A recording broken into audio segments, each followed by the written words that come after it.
Shalom. Shalom. Puji Tuhan. Saya sangat mengucap syukur pada Tuhan karena ketika saya dipercayakan dalam pelayanan, itu adalah sebuah penghargaan yang luar biasa dari Tuhan. Melalui Bapak Ibu Gembala yang sudah mengundang kami pun berterima kasih. Bapak Ibu, tidak berlamaan karena tadi sudah diperkenalkan. Dan memang kami satu asal dengan Bapak Ibu Gembala di sini dari Manado.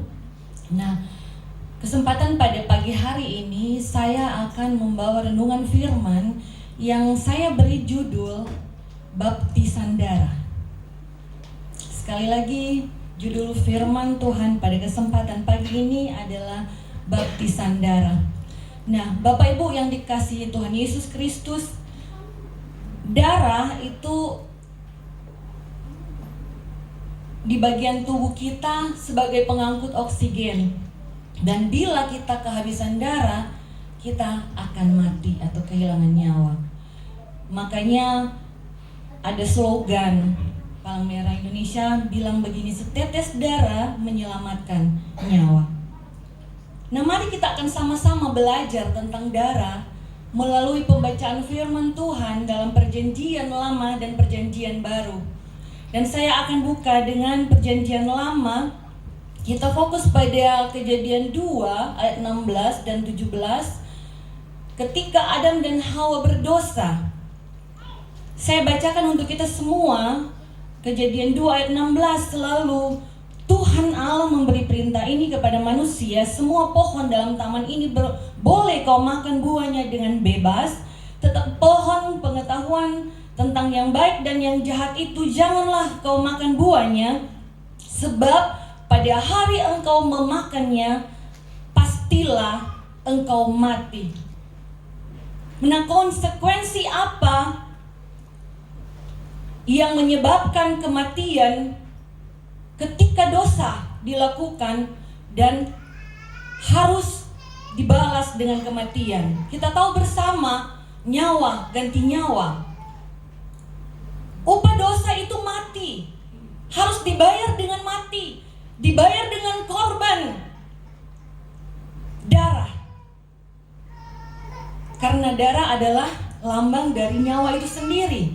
Bapak Ibu saudara kekasih dalam Tuhan Yesus Kristus, Allah membayar kematian yang harusnya diterima oleh Adam dan Hawa karena mereka melanggar, mereka tidak taat kepada firman Tuhan dengan kematian binatang.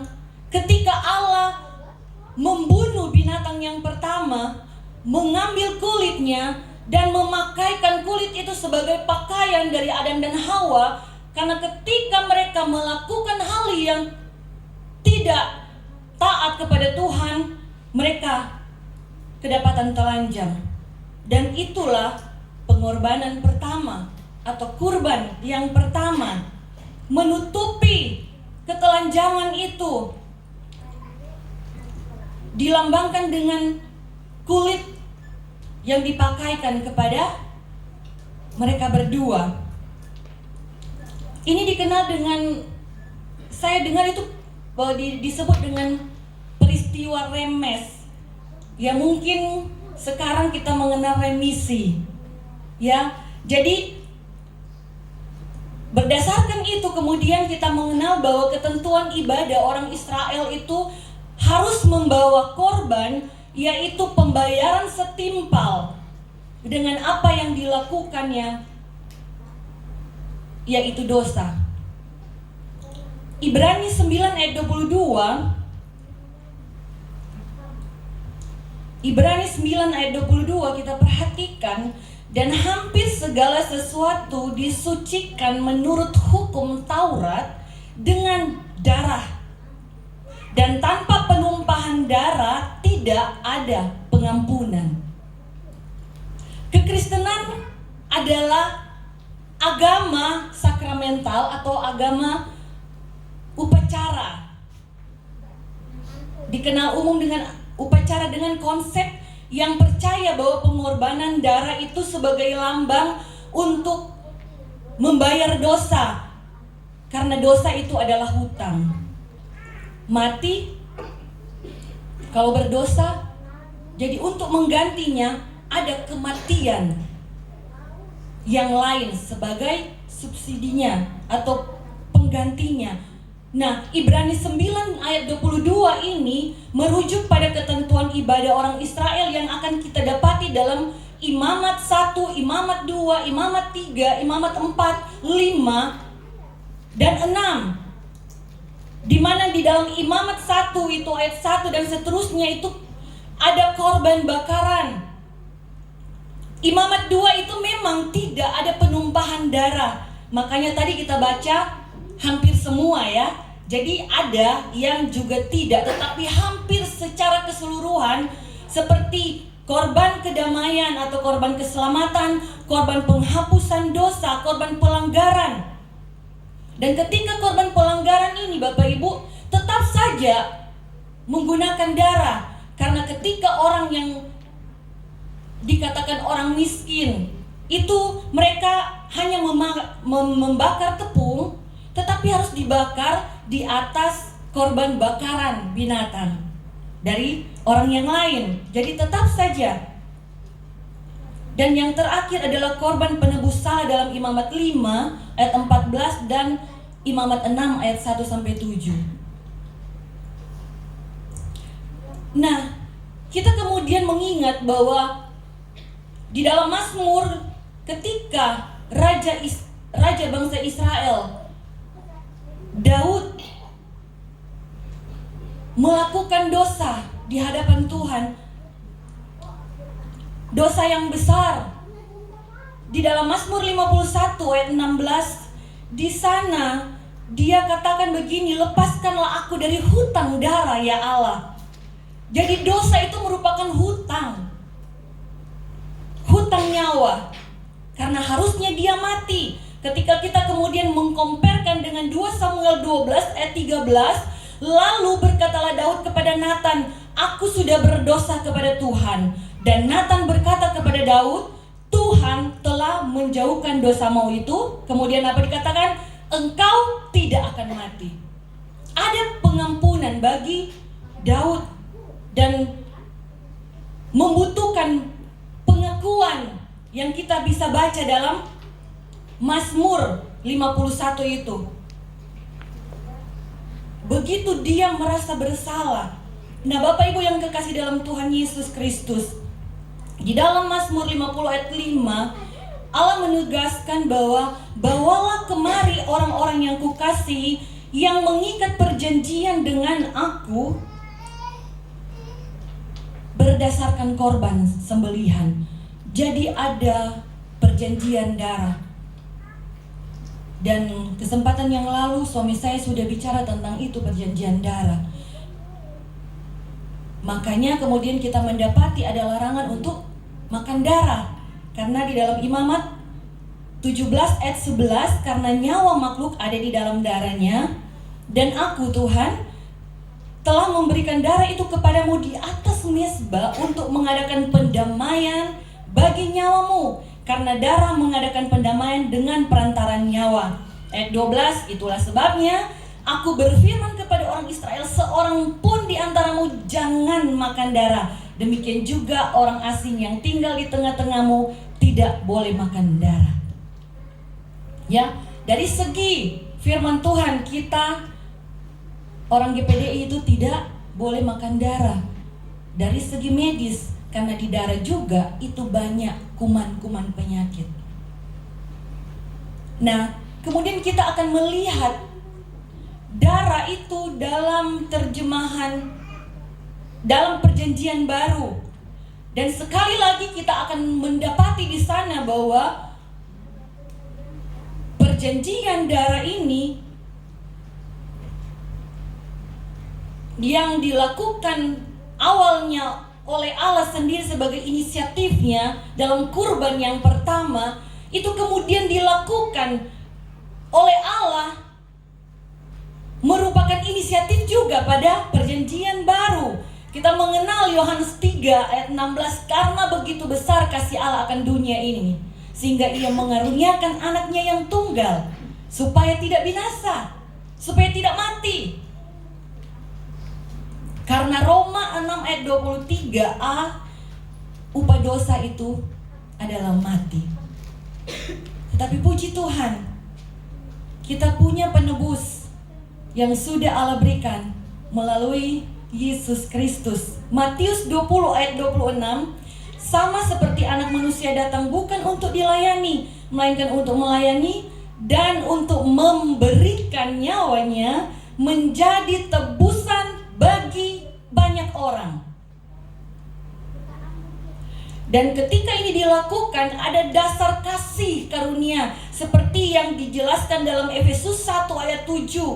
Ini menurut kasih karunia, di dalam Dia oleh darahnya kita beroleh penebusan, yaitu pengampunan dosa. Menurut kekayaan kasih karunia Tuhan.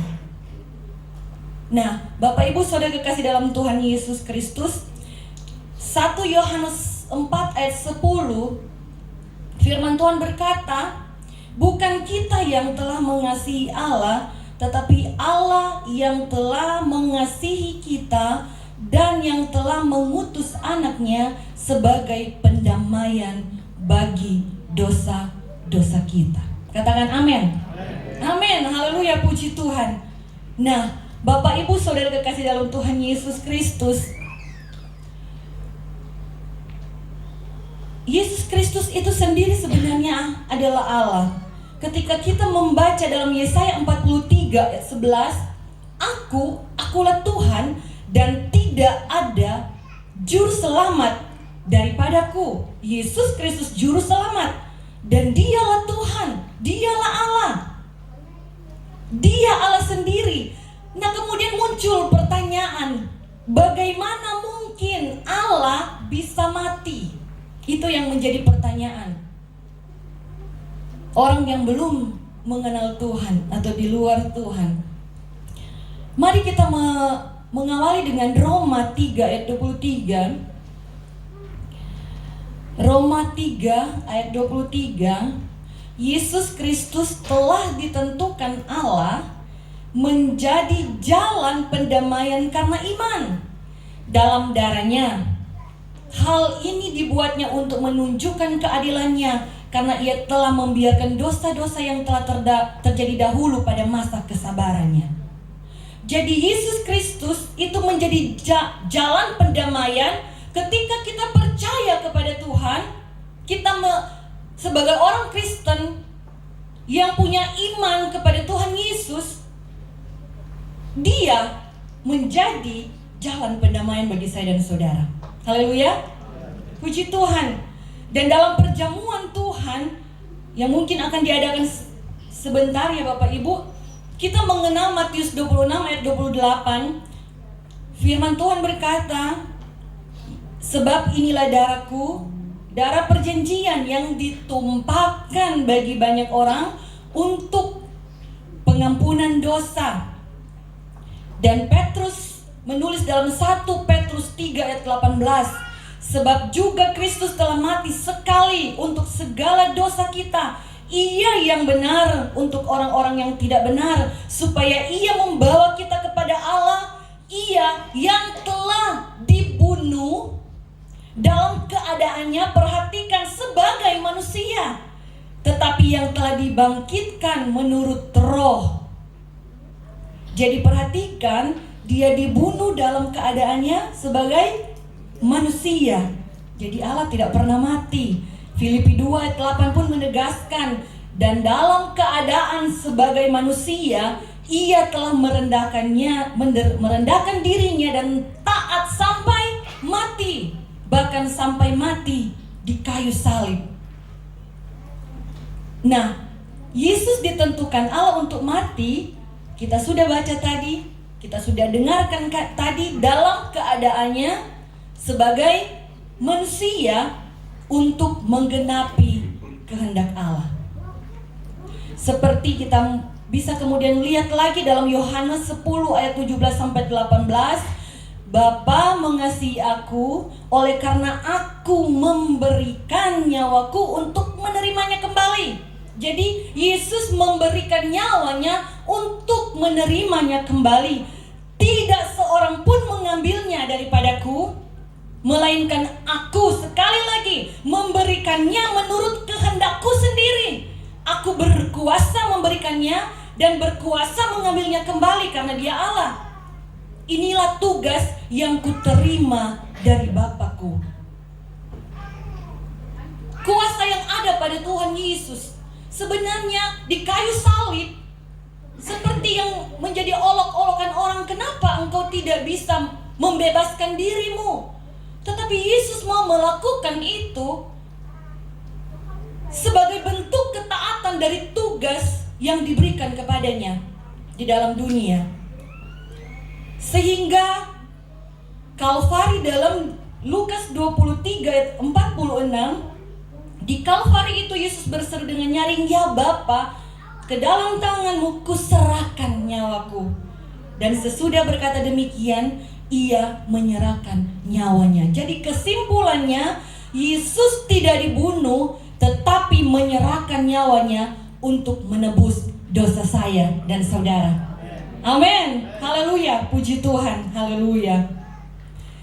Di dalam 1 Yohanes 2 ayat 2, di sana firman Tuhan berkata, "Dan Ia, Yesus, adalah pendamaian untuk segala dosa kita, bukan untuk dosa kita saja, tetapi juga untuk dosa seluruh dunia."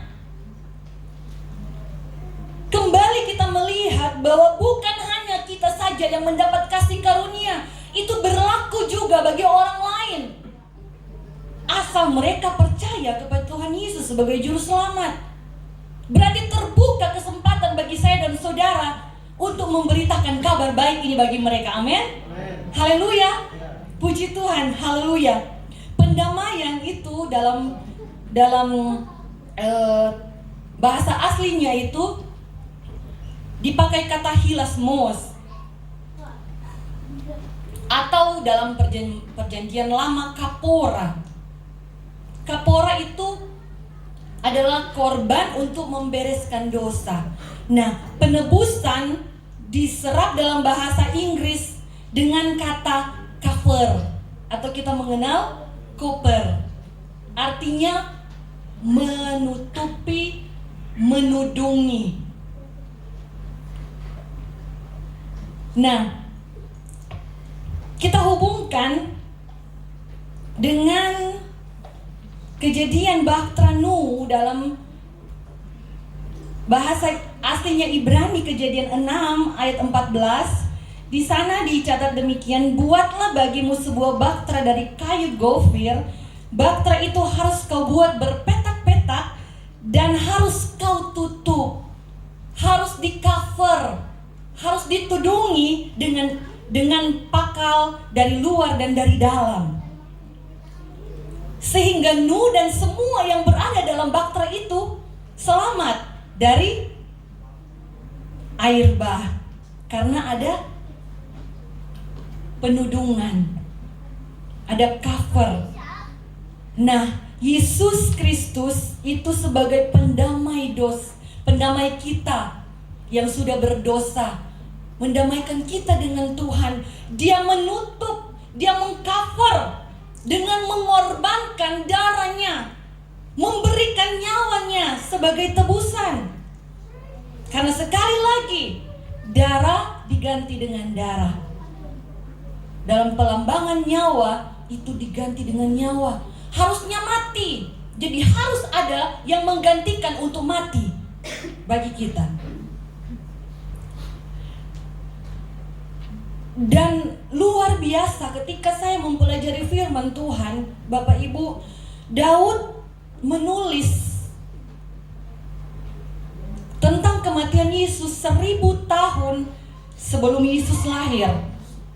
Mazmur 22 ayat 7, kita fokus di sini. Mazmur 22 ayat 7.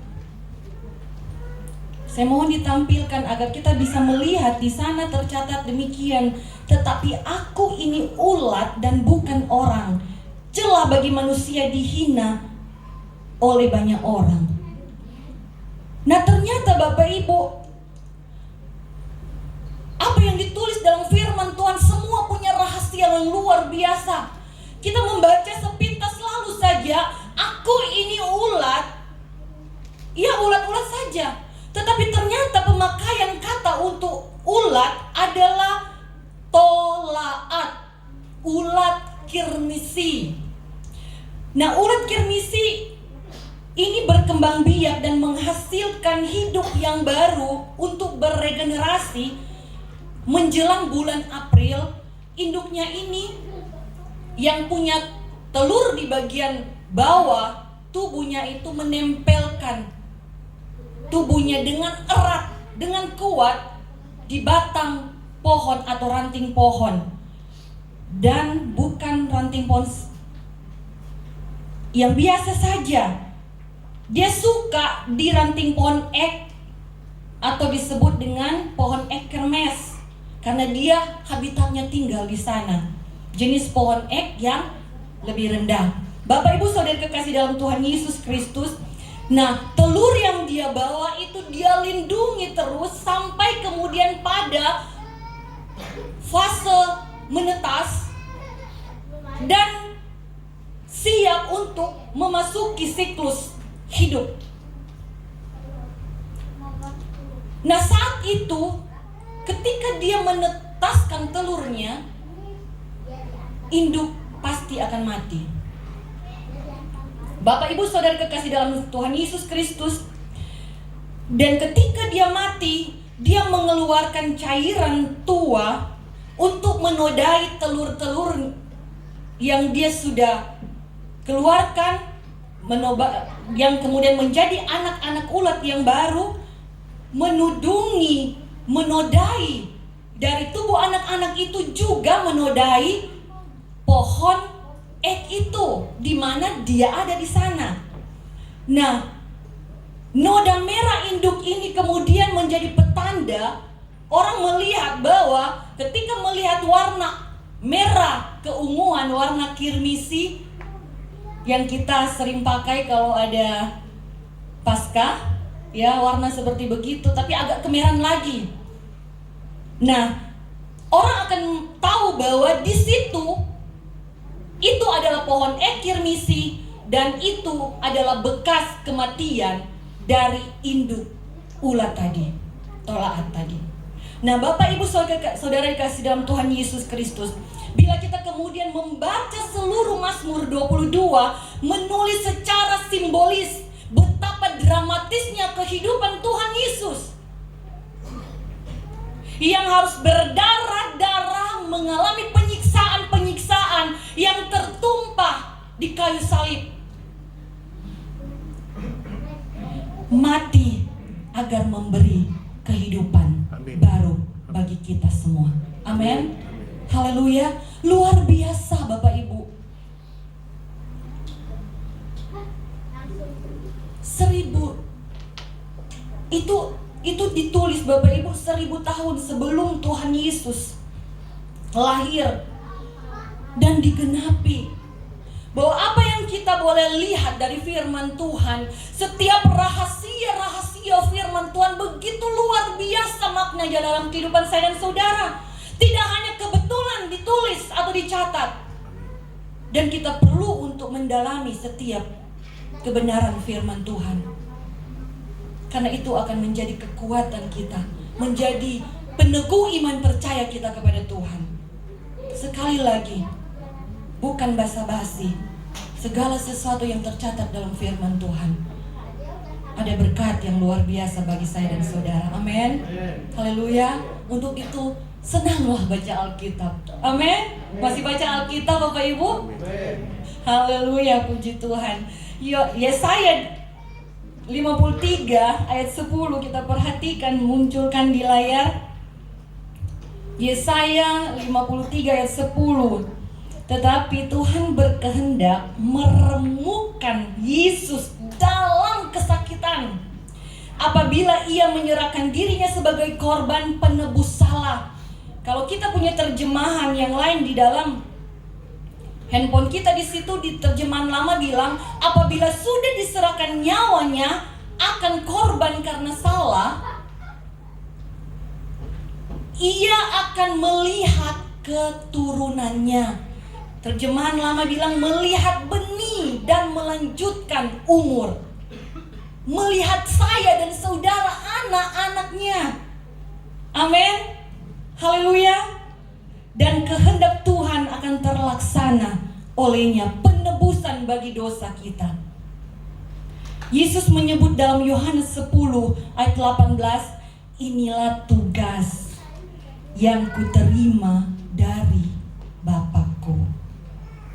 Tugas ini harus berdarah-darah. Dan kita akan kemudian dapati yang saya beri judul tadi dalam kebenaran firman Tuhan, Lukas 12 ayat 50, berdarah-darah yang bagaimana? Aku harus menerima baptisan dan betapa susahnya hatiku sebelum hal itu berlangsung. Dalam terjemahan standar Kristen saya menulis di sini, aku harus menjalani baptisan dan betapa hal itu menghabiskan saya sebelum itu selesai. Dalam bahasa Inggris kontemporer, aku akan mendapat ujian yang berat dan aku harus menderita kesakitan yang sangat besar. Yesus harus mengalami baptisan darah.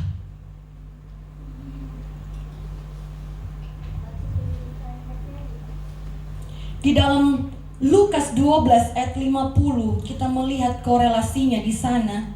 Bapak Ibu bisa lihat kalau dengan HP ada bintang, bisa ketik. Bintang itu akan muncul saring korelasi Bapak Ibu dalam Lukas 12 ayat 50 ketika Yakobus dan Yohanes, murid yang dekat dengan Yesus, ingin mendapatkan privilege, ingin mendapatkan keuntungan karena kebersamaan menjadi murid yang selalu ada dekat dengan Yesus dalam pelayanan.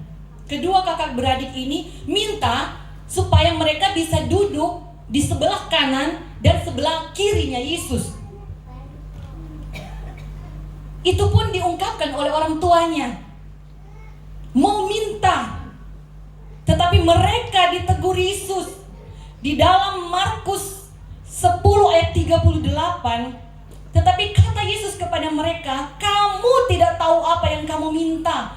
Dapatkah kamu meminum cawan yang harus kuminum dan dibaptis dengan baptisan yang harus kuterima?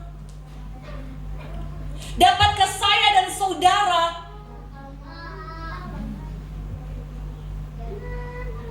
mengambil peran Yesus ini?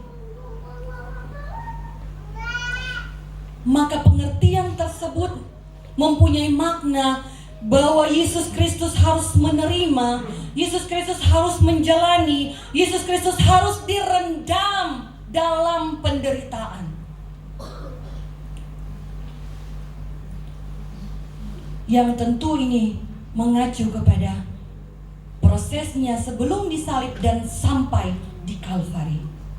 Bapak Ibu Saudara kekasih dalam Tuhan Yesus Kristus, karena dari rumah Imam Kayafas melalui jalan salib Via Dolorosa sampai tergantung di kayu salib, darah Yesus bahkan habis sama sekali. Kalau saya dan saudara bilang saya pun mau mati bagi orang lain yang saya cintai, mungkin ada di antara saya dan saudara bilang saya mau mati bagi anak saya, bagi suami, bagi istri saya. Mati secara sekejap, oke. Tetapi siapkah kita menderita dalam tubuh Yesus yang ada roh Allah di dalamnya, punya kekuatan, punya kuasa. Dia merendahkan dirinya, bahkan taat sampai mati di kayu salib. Padahal seluruh kepenuhan Allah tinggal di dalam Yesus. Bapak Ibu Saudara kekasih dalam Tuhan Yesus Kristus, kematian Yesus menjadi kegenapan hukum Taurat, ibadah sakramental sejak zaman Musa dan lunas dibayar oleh kematian Yesus. Ketika kemudian ditanyakan kepada Yakobus dan Yohanes, mereka bilang, "Ya, kami sanggup." Dan Yesus katakan, "Ya, kamu sanggup." Itu adalah sebuah kata pengharapan bagi saya dan saudara. Kamu pun sanggup menderita karena ada kekuatan Allah yang menyertai kita semua. Amin. Haleluya. Puji Tuhan, haleluya. Bapak Ibu Saudara kekasih di dalam Tuhan Yesus Kristus, dalam Ibrani 9 ayat 12, dan ia telah masuk satu kali untuk selama-lamanya ke dalam tempat yang kudus, bukan membawa darah domba jantan dan darah anak lembu, tetapi dengan membawa darahnya sendiri, dan dengan itu ia telah mendapat kelepasan yang kekal. Dan di dalam Yohanes 19 ayat 34-35, tetapi seorang dari antara prajurit itu menikam lambungnya dengan tombak, dan segera mengalir keluar darah dan air. Kita kemudian perhatikan ketika Yesus menyerahkan nyawanya, diakhiri dengan apa? Menikam lambungnya dengan tombak, dan segera mengalir keluar darah dan air. Dan orang yang menulis itu adalah Yohanes. Kita tidak akan dapati dalam kitab yang lain yang memberikan kesaksian ini, karena Yohanes adalah murid satu-satunya yang datang sampai di kaki salib Yesus. Dia menyaksikan sendiri Yesus ditombak, ada keluar darah dan air. Apakah seperti itu Bapak Ibu? Ternyata yang keluar itu bukan darah, tetapi plasma darah. Sisa-sisa darah merahnya yang sudah habis. Bayangkan Bapak Ibu, ada istilah bilang sampai titik darah penghabisan, sampai sisa plasma darah saja Yesus bertahan di kayu salib untuk menebus saya dan saudara. Dan setiap awal bulan kita merayakan itu. Ingat cinta Tuhan. Bukan hal yang mudah bagi Dia. Bukan hal yang mudah. Sehingga kita pun tahu ketika Yesus bicara hal ini, "Bapa, kalau boleh cawan ini lalu daripadaku." Tetapi sekali lagi, 3 kali dia berdoa, 3 kali dia bilang, "Kehendakmu yang jadi." Haleluya, puji Tuhan, haleluya. Bapak Ibu Saudara kekasih di dalam Tuhan Yesus Kristus, saya akhiri dengan firman Tuhan yang saya rindu kita sama-sama baca. Yesaya 1 ayat 18. Yesaya 1 ayat 18. Haleluya, puji Tuhan, haleluya. Kalau boleh Bapak Ibu, kata Tuhan Yesus di Taman Getsemani, semua ini lalu, tetapi tugas yang diberikan kepada Yesus, Dia harus menerima baptisan darah. Dia harus mandi darah sampai darahnya seluruhnya habis buat saya dan saudara. Untuk apa? Marilah, dalam hitungan yang ketiga, 1, 2, 3. Marilah, baiklah kita berperkara firman Tuhan. Sekalipun dosamu merah seperti kirmisi, akan menjadi putih seperti salju. Sekalipun berwarna merah seperti kain kesumba, akan menjadi putih seperti bulu domba. Karena apa? Kirmisi itu warnanya merah. Darah Yesus menggantikan pelambangan dari kirmisi itu Bapak Ibu, yang keungu-unguan tua, kemerah-merahan gitu, untuk saya dan saudara. Haleluya, puji Tuhan.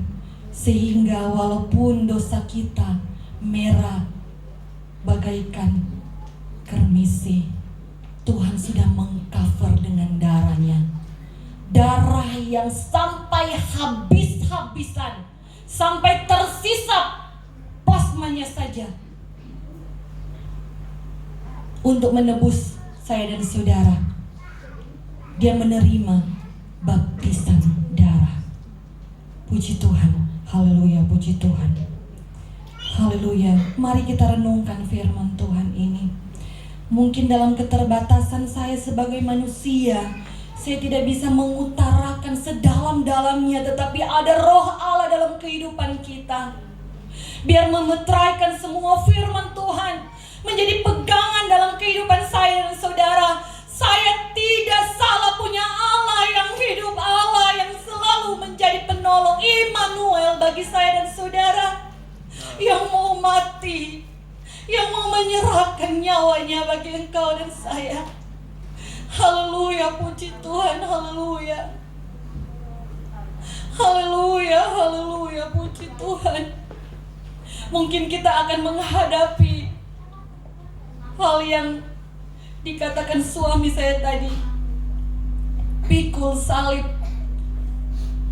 Pikul salib, menderita juga mengiring Tuhan, menderita dalam kehidupan saya dan saudara. Ingatlah, itu ada time limitnya, ada batasannya. Dan Tuhan bicara dalam firman Tuhan, memberikan jaminan bagi saya dan saudara, tidak akan melebihi kekuatanmu, penderitaan yang engkau lakukan. Untuk itu setiap kali engkau mengalami pergumulan dalam hidupmu, dalam rumah tanggamu, dalam masalah keuanganmu, dalam pekerjaanmu, mungkin juga dalam pelayananmu, ingat ada kekuatan Tuhan yang menyertai. Mungkin engkau dalam keadaan yang tidak baik-baik saja, mungkin dalam keadaan sakit, dan ada kalanya kita pun akan diambil saat belum sembuh. Tetapi ingat, pengharapan kita adalah kekekalan. Amin. Haleluya. Di sana tidak ada air mata, tidak ada kesakitan. Itulah yang menjadi kekuatan saya dan saudara. Karena ketika kita ditebus oleh darah Yesus yang mahal harganya, lunas dibayar, ada jaminan keselamatan bagi saya dan saudara yang percaya kepada Tuhan. Ada penyertaan Tuhan, ada roh Tuhan dalam hidupmu. Engkau tidak ditinggalkan yatim piatu. Tetap berharap kepada Tuhan, karena Dia saja sebagai Allah yang menjadi manusia mau menjalani baptisan darah untuk menyelamatkan saya dan saudara.